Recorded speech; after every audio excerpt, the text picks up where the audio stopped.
Welcome back to Cultivating Change, everyone. I'm your host, Alex Corey, and today's guest is going to be a fun one. We haven't actually spoken in depth before, so this will be a true discovery process. This is Pa'ana Alapai. She owns her own CrossFit gym on Oahu in Hawaii and helps others maintain and progress through their versions of fitness, and CrossFit is her chosen modality because that's what she found in her journey to be truly transformative and impactful. We met through our water group, Evolution Era, where we nerd out about hydrogen and all sorts of recovery mechanisms, which I'm sure we'll get into. Enjoy this podcast with Pa'ana Alapai.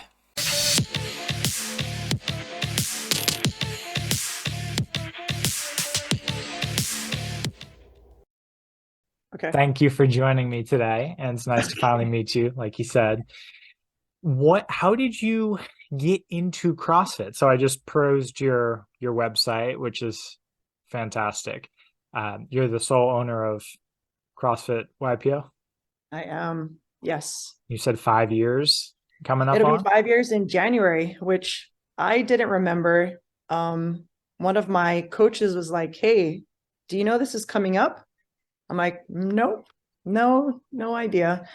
Because just everything is so busy, right? There's just so much going on since reopening. And I know that it's been a little over a year, but it's been hard for gyms to reopen right now. So I know I'm not the only one. So thinking about things that we've personally accomplished as owners isn't something that's like on your mind right now, right? Like you're just going kind of thing. Yeah, milestones aren't pressing on your mind probably. You've got obviously client success to focus on. You have drawing new people in, just the general making people aware that you're there. There's a lot more that goes into it than remembering your own milestones.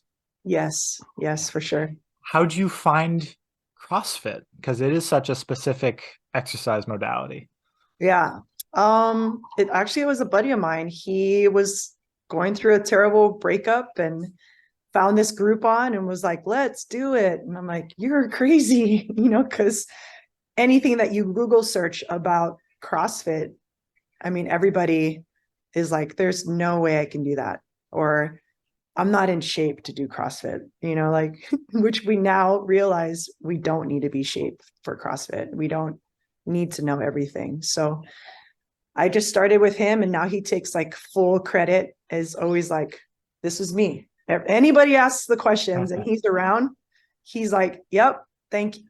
It was me," kind of thing. So once we started and just kept moving through it, I instantly wanted to coach it and got my cert and started coaching right away. And I didn't think that it would spiral into what it is now, because it was just fun to do, loved helping people, but now that being an owner was never like on the radar for sure. Yeah, what makes you make that jump from, and CrossFit definitely has this appeal where most people get the marketing impression and they see like large dudes throwing barbells around and the explosive, like that looks hard and like it's going to hurt my joints. And that is very pervasive. And even in gyms, whenever people are doing bodybuilding or just working out and they see CrossFit games on, you only see the like most brutal, taxing things. And people who are trying to get into it just from a frame of getting back into shape or becoming more aware of their body or working on movement imbalances have that as their bar. So where's the stepping stone from just realizing aerobic exercise and high intensity exercise and compound movements are beneficial for everything like bone density, and basically I could just go through a list, but where's the stepping stone from the general I want to get in a better shape to CrossFit? Where was yours? Um, I think for me, when it started, so I've always been athletic, always played sports. But at the time that when I started, I wasn't. I was basically only surfing, playing like recreational slow pitch softball, like really not super contact because I destroyed my knees, right? So coming into it, it was a little skeptical, like you're saying, like, I don't want to be this person that's going to be flipping tires and, throwing weights over my head that I have no idea how to do. And so when we first started, we had to go through this basic on-ramp, I think is what they called it at the time, to learn all the basic movements and what they're going to be looking for. And we still do that at our gym too. Good. Yes, it's very, very essential. And Could I you think go through those? What are some of those basic ones that people could start with?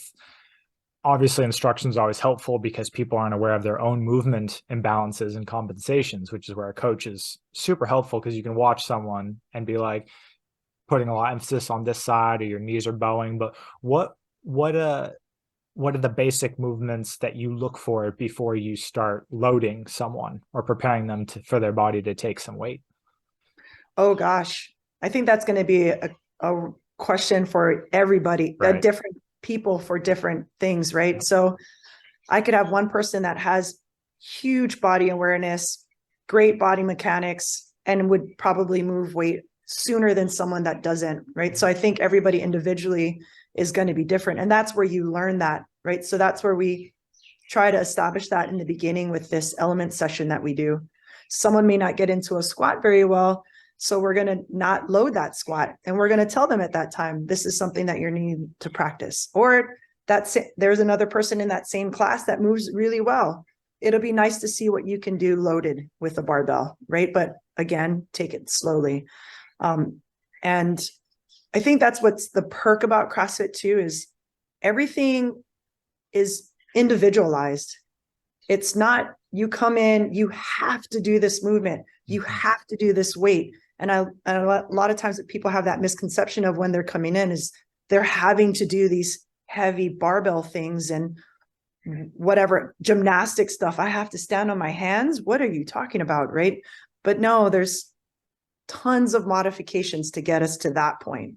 Right. And knowing that and learning that it's going to be okay until I get to that point is usually that aha moment that people have, right? Eventually, if you want to throw around those big weights and all that stuff, then we can get there. It's just going to take time to get there. Right. Yeah. The core strength, the platform, the stability, the mobility, the range of motion, all of that, I think is way harder. And still for me, if I'm out of it if I'm feeling lethargic or something for a week and I don't focus on anything to do with core or balance or just range of motion, and then I go back into my normal routine, I am way more likely to injure myself and my low back tweaks if I think about it. So if I don't pay attention to all those base of the pyramid things, extensibility, just kind of making sure that your body is at a good baseline before you start putting it under stress. Exactly. That's been the hardest thing for me to consistently remember. Is it is a very humbling process of, it's like running in cross country in high school. So annoying. Lung capacity is the thing I think that increases the fastest and decreases the fastest.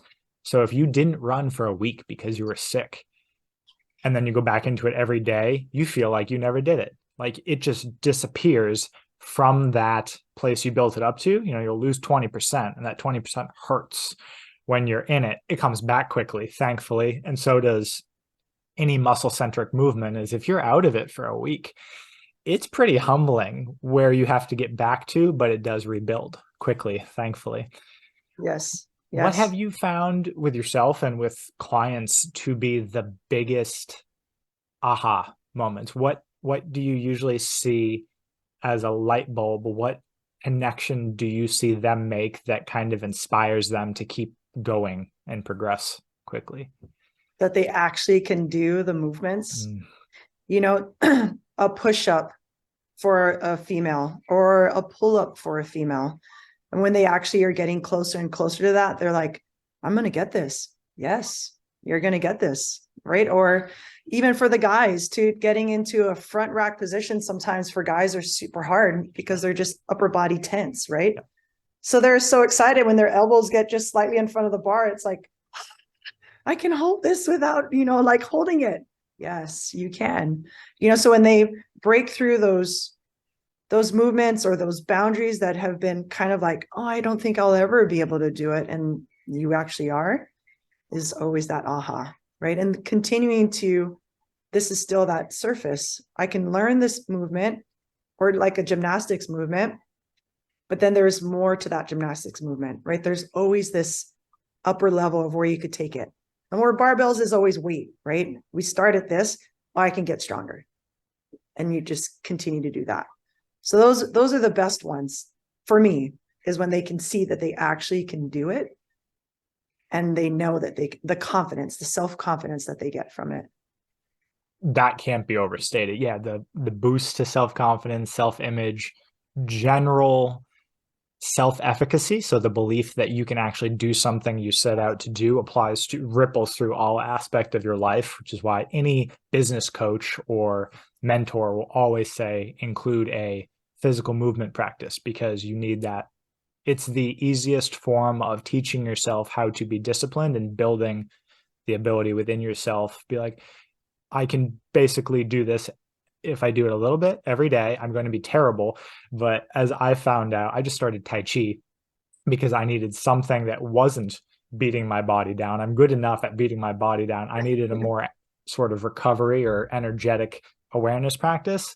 And I always forget when I start something like starting archery that you're going to be so bad. I am so bad at just synchronizing my body. And I thought it would have been better because of my history and resistance training, but it's different when you actually have to move, as in whenever sort of your hemispheres have to talk back and forth, and you're not worried about just moving weight. You're worried about sort of keeping back. It's like yoga, but it's slow yoga, which is way more difficult for me because I'm a fast person. It's difficult to slow down. Instead of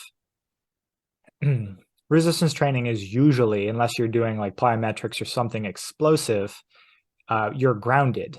So you're not moving in multiple planes of motion at once. And you can do that for sure, but it's a specific modality. So whenever I was learning and still learning Tai Chi, the jumps you have are amazing because you go from awful and in just a small progression, you're just like, oh, I forgot how good this felt, because anything you learn is a massive jump. And I imagine the same thing when people are starting CrossFit, where it's just I am so bad at this. But then just that first week, when you see those like huge jumps in basic foundational stuff, you're like, oh, I'm going to get better at this very quickly. You might not go to the top, but just your level of reward skyrockets. Yeah. And it's not even just for the beginners too, right? It's even for the people that have been doing it for a really long time. And that one moment it clicks like, oh, snap. How did I miss this all this time? So and then they pick it up and then it's like, okay, or you just adjust them slightly in something. And then it's just like, and then you see their minds blown, right? It's like, yes, finally, we're finding. And this could be someone that's been there for years. Yeah. And not that they're moving terrible or aren't doing the movements. It's just now something's connected and then they start moving better, right? So it is, yes. What have you found? Do your clients come to you and give you little interesting tidbits sort of since they started doing CrossFit? They're like, I didn't think this would happen, but like another area of their life that it immediately crossed over into, other than the sort of the discipline and the business stuff that I might have mentioned, but any other modalities where they're like, this made this other part of my life way better? Do you get those stories at all? Yeah. So a lot of our athletes also do other sports. So like outrigger canoeing is huge here. So they stay in shape for that. I actually have a professional ping pong player. He comes in and he does it to stay active with that. Hula. I have women that come and they can dance hula better because of that. It's our form of dance. Like they can hold the position in their legs better. They're not as shaky or wobbly and they can consistently stay with that. So nutrition, you know, they are starting to come 5 days a week. Now they go home to their family and is like, we are not eating this way anymore. It's degressing what I'm doing at the gym. So yeah, it's a huge spectrum of how this sport can relay into everyday life. And that's what it really comes down to, right? It's that functional movements for our everyday life, right? What is it that's going to continuously put us through things? Be like, oh, I can still do this. I can still move. I can still play with my grandkids, or, whatever that is, So yeah, it comes in all waves. And when I get feedback from that, whether it's nutrition, staying up with another sport, getting down to the ground with their grandkids and standing back up with no pain, it's rewarding as a coach. I didn't expect that to happen, but what you just said, sort of the objective test the next day. So I have a number of clients. I don't harp on the lifestyle stuff as much as I used to at the beginning, because like you said, people will quickly figure out that they can't get away with what they did that they used to the night prior to training session. They're like, if I go to bed 2 hours late, if I eat food that doesn't serve you and is just going to make you feel crappy the next morning, you don't get away with that if you have to move through that amount of everything, regardless of what stage you are. So it's a good, if you know you have to do it, it gives you a good excuse to be good, because you will feel awful if you are not. So it's, no one's berating you, no one's making you shame. It's just a reflection of your lifestyle. Yes. Yeah. And a lot of times, how many times have you seen it with your athletes that they're like, oh man, today's going to suck because I was not smart about my choices last night. Yep. I'm like, it probably is. But now that you know that you came in that way, here we go. Right? Like, let's go. So, and then that's even a different type of awareness, right? Not just being aware of how you physically move through workouts. It's being aware of your inside. Yeah. Like all of how is your body responding to the sleep? Like you were saying, are you not getting enough sleep? Are you drinking enough water? Whatever you're eating, was that pizza really worth it or whatever? Right. So, I mean, I think it is, but in moderation, but like it's still the choices, and they start to realize that too. Yeah. And that's what makes it nice or rewarding, that they are starting to be more aware of just them as a whole, as a person. How can they make better changes? Yeah. Yeah. And the pizza bit, what I like, I'm a big metabolic person. That's what Primal Health kind of emphasizes, is rebuilding the ability to burn, well, to be metabolically flexible so you can equally as well burn fat. And the buffer that resistance training gives you is what I love watching other people come to themselves, as in, it won't hurt as much since you have built up your metabolism. You can get away with a little more of the enjoyment in your everyday life because you either know how to effectively utilize it or recover faster. So the sort of the activates cheat mode a little bit. I like saying, sort of just with making your body a little more efficient with resources. So you can, if you have a pizza, it might not feel great, but definitely not the same thing as just sitting on it. If your metabolism and your oxygen is going, next 48 to or 24 to 72 hours, doing a little less damage, thankfully. Yes. Agreed. So you touched on nutrition and lifestyle.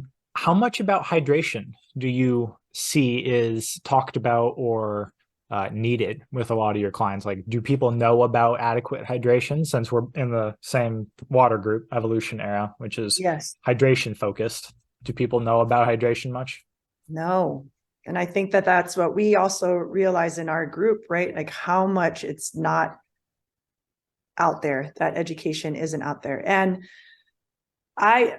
when I found out about Kangen water too, I was like, how did I not know about this earlier in my any athletic life? Like I've been so active for so long, and only to get it now in my 40s, mid 40s, is like, what?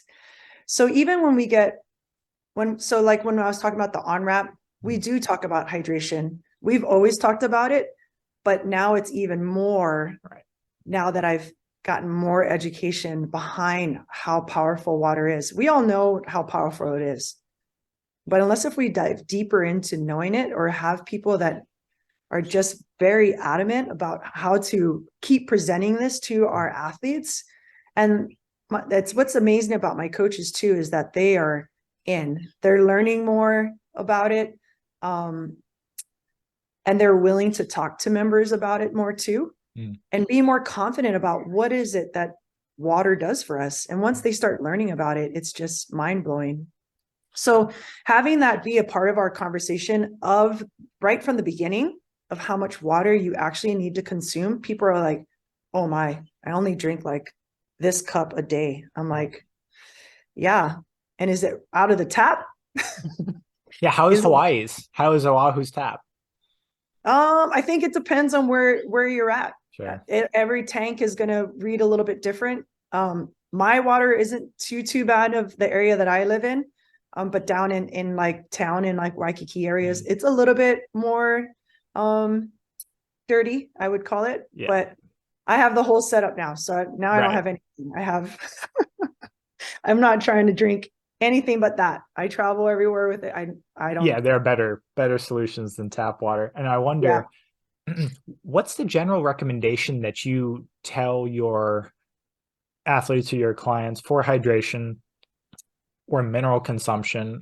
And then does it change based on where they are in their training? Yes. So it really depends. Like I was saying, with how people move, how people do that, you do that. It's the same thing. If someone who doesn't drink water at all and you're telling them they need to drink a gallon of water a day, what's going to happen? What? No way. I'm not. And they won't do it.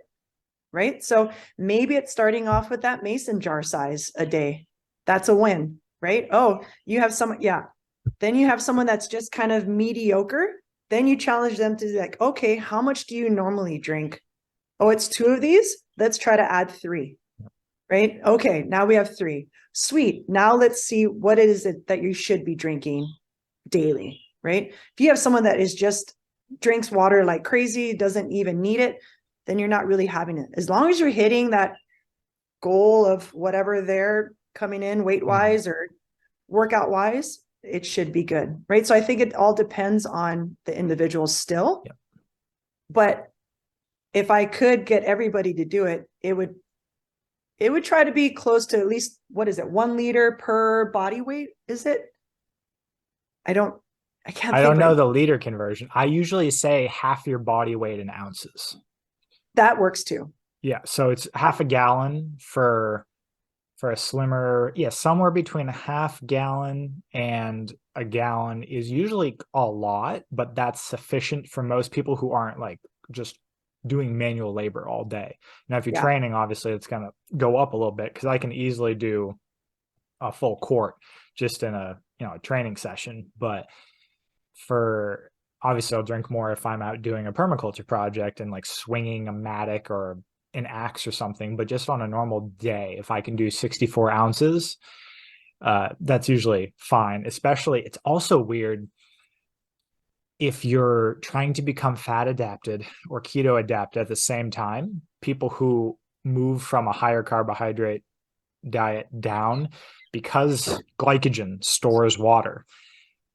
That's what they think the keto flu is. Actually, it's you're purging electrolytes because the water is being flushed, because all of your stored glycogen is being metabolized and used, and the water is being flushed with it. So if you're constantly cycling glycogen like you would be on low carb, water is a little more important to put back because you're constantly using it, flushing it. So I probably have to drink a little more than someone who's just doing 400 to 500 grams of carbs a day.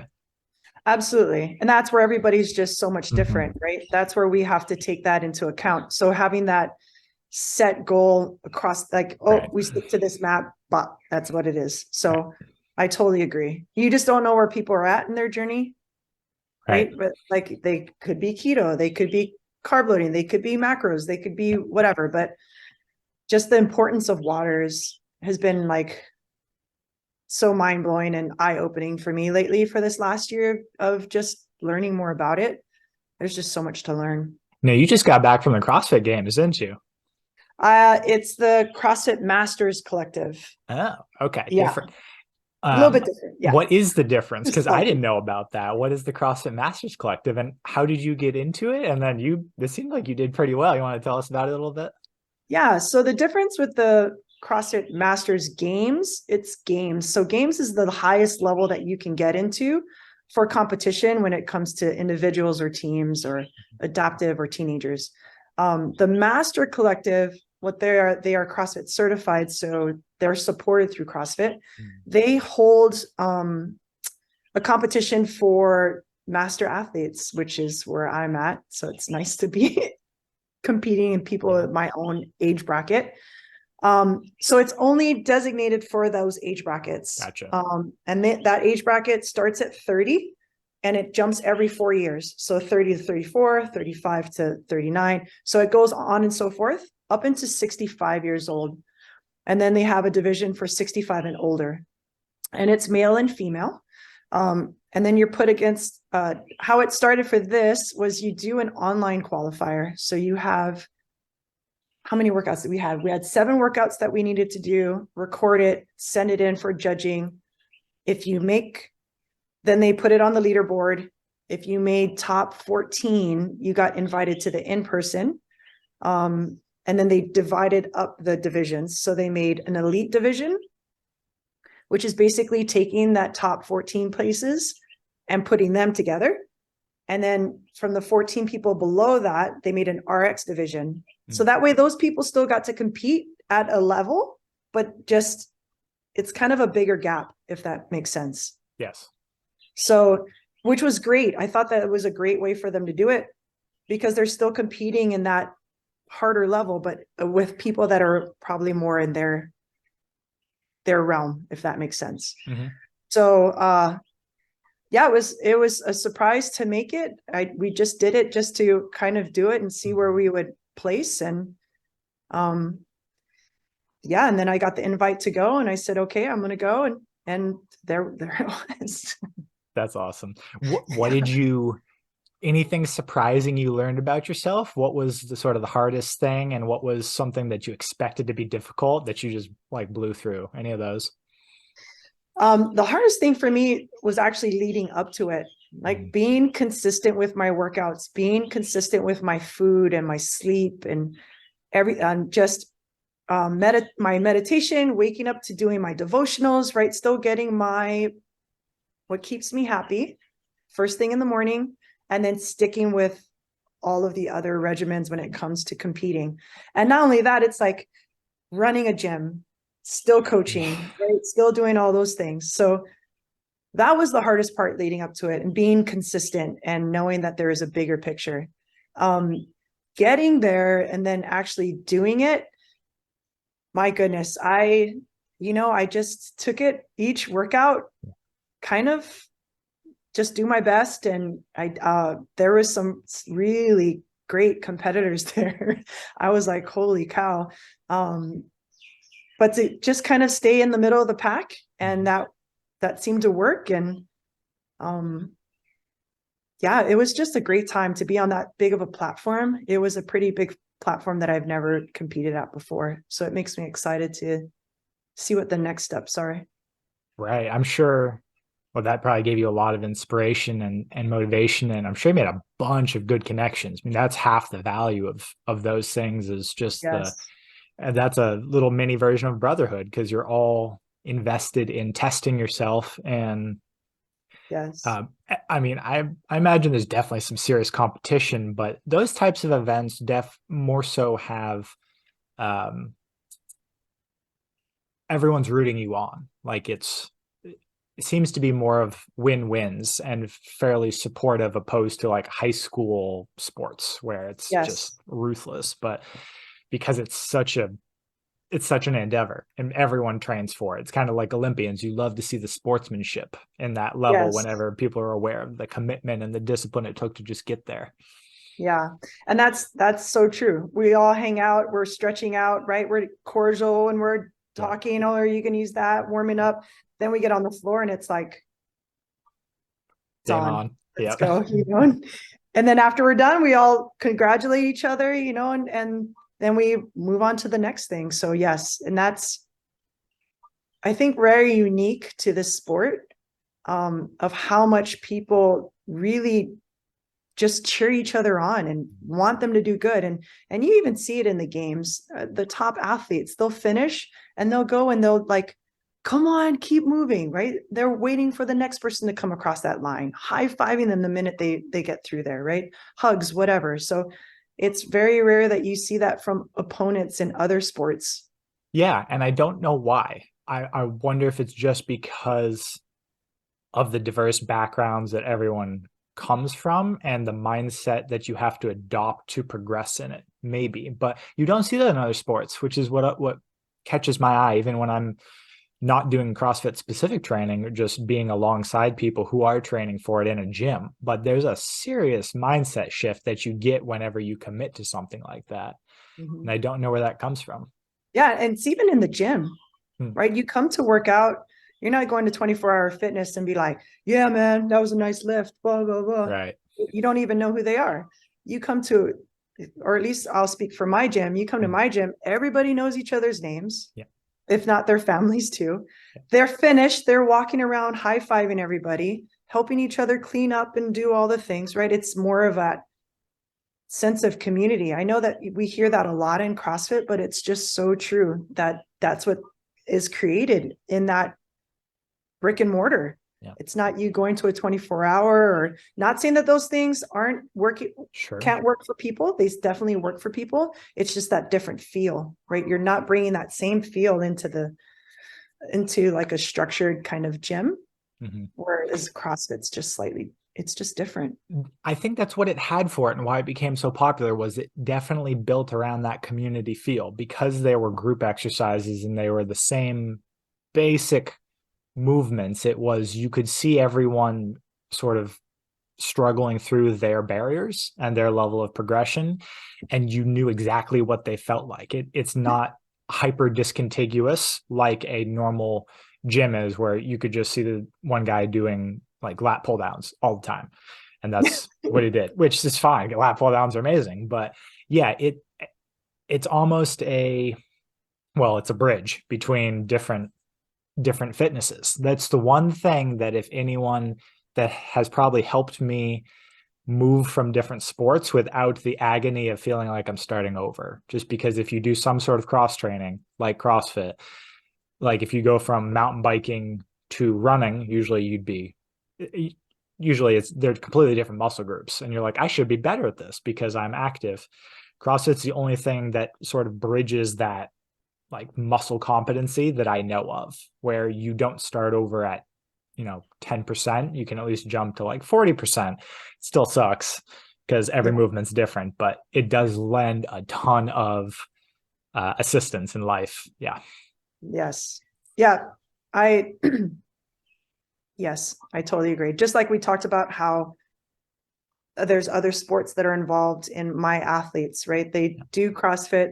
Some of them started off to do CrossFit to stay healthier for their other sports. Now they're like, I want to stay healthy for my CrossFit, before they do their other sports. So it does transition into other aspects very kind of seamlessly in some ways. Like you're able to pick up things a little bit faster, I believe. Yeah, it gives you a stronger foundation for everything else almost. Yeah, it's not just one sports centered, right? Yeah. How often do you have to deal with movement compensations or just extremely underbalanced and overbalanced muscle groups, with probably especially athletes, because there are so many more repetitive motions, but sort of how many times do you sort of introduce a compound movement to someone and then realize you have to focus so much more on just a single exercise to strengthen a certain muscle group before they can even do the compound without hurting themselves? Something like that. Yeah, I think it's shown pretty quick. Yeah. If it's not shown in our element session. So once we finish that, as a group, as our coaches group, we will then put it into our chat saying like, okay, so Sarah has some serious ankle mobility issues. So she's not going to be able to perform this overhead squat very well. Let's watch her. Let's help her get through that. Right. So if it's not present right in that elements and they start coming to the gym and then you start seeing them move, that's when we're like, okay, let's drop all that down. Yeah.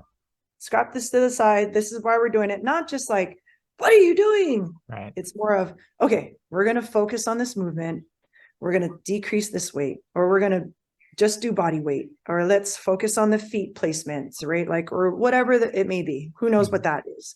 And then it's making them very aware that it doesn't matter about weights. It doesn't matter about you performing it at what she's doing over there. What matters is that we want to get you moving in the way that works for you, right? Whatever that may be. Like I was talking about guys with their front rack position. Yes, that guy's doing better, but you can do, let's not overload that barbell so those elbows are staying down at the side. Let's make it lighter so you're actually getting that shoulder mobility to move through, right? And so it's what we call it is humble lifting at our gym. I like that. Thank you. Yeah. And so we try to remind everybody, let's remember humble lifting. So when we come around as coaches and we're like, okay, let's decrease that. No, humbly, that we're coming at you humbly for that, and to do that, or be humble to yourself. Know that it's not working. Then, I hope that answered your question. It did. Yeah. Well, the only times when anyone gets injured in the gym, and it's usually deadlift, bench press, squat, is usually guys are overloading whenever their joints aren't ready for it. They don't have the range of motion. And yeah, it's just not being humble. Like, it's always better to have full control, especially if you're lifting any sort of weight against gravity, full control of the thing. But the problem is people have this like fight through the pain. You like, joint pain is not a fight through a pain. If you have joint pain, like not working immediately, it's a big difference. But like you were saying with the front squat, I have a major issue with this too, because my lats are always tight and my chest is always tight. So I always start clients, mostly men, with a kettlebell or a dumbbell front squat. Very little weight, but to get the shoulders and everything, because like the movement imbalances and the hips and everything will show up with that. And there's almost no risk of injury. And it's so frustrating for me and everyone else to realize how difficult it is to lift even like a 40-pound dumbbell with good form in front of you. Yeah. Whenever they see people just loading up a back squat. But yeah, I mean, you don't know what that person had to go through to get to that back squat. They could have been in it 10 years and they could have started exactly where you are. So it's always the trouble of comparing yourself to others, is you have no idea what they had to go through to get there. Yes, exactly. Yes. And that when you have a group that understands that too. So with my coaches, we all are so in sync, and we meet every week and we talk about all the things that we need to talk about, who's doing what, who got injured, whatever the case, which is so healthy, because then we're able to focus on people that need to have that focus on and not be like blown out of the water. So Sarah comes normally to 6 a.m. But today she's showing up in my class at 4:30. I've never coached her, never seen her, but I know what's going on with her because we are on that same page with the coaches, right? So with being a personal trainer, the way that you are structured to do for your business, it's nice because you're able to just focus on that person. When we're looking at a bigger group setting, like how we run things, a little bit harder to do, but trying to be better at like talking about the athletes in general, which ones we need to focus on, even the ones that are lifting heavy. Like this guy, he's been at X amount of weight for 20 years. Yeah. He needs to increase his weight, right? Like, let's start to push him more. So it's not just only the ones that need better body mechanics. It's the ones that have the mechanics that now need to be challenged as well. Right. So we have to challenge everybody. We have to touch everyone, right? Yeah. That's so cool. It's fun. Oh yeah. Well, yeah, it's you're in a growth environment. Like, there's dopamine just flooding everywhere and it's constantly learning. Yeah, it's the best microcosm for life, which is why it's always suggested to do, because if you can master the discipline and get consistently better at that, it mirrors everything else in your life, relationships, business, everything. One thing I want to go back to that I forgot to mention was, so you had I talk about electrolytes a ton with people because most people don't know about electrolytes, minerals in general, but you had the experience of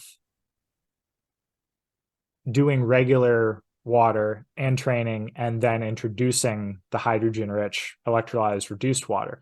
What did you notice? Because you're putting your body under a tremendous amount of stress, and recovery is probably the least emphasized thing in resistance training that I know of.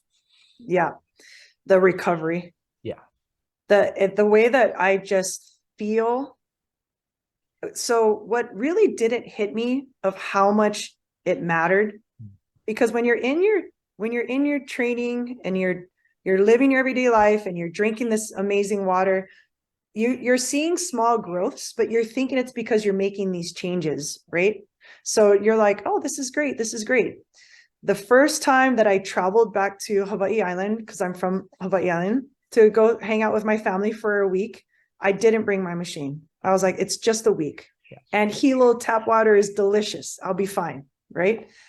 And I go there, and within 3 days, my workout regimen was the same. My nutrition was the same, because when I go, I have a gym that I go to. I go to get all my foods and all that stuff. The only difference was my water. And I was sluggish. I just was not motivated to be moving, doing anything at the gym. I mean, my recovery wasn't that great, and they weren't doing as hard as workouts that I normally do, because I just joined classes, right? I'm not going in to do my own thing. I'm going to go because this is your class and I'm going to take the class. But at home, I do a bigger workout regimen for myself, right? I was doing very minimal of a workout. In my opinion, it felt minimal. So the only difference was the water, and not just the drinking water. I also have my shower water, right? So my Nespa. So just that 1 week made me realize how important this water really, really is, and how much it helps with my recovery, my sleep,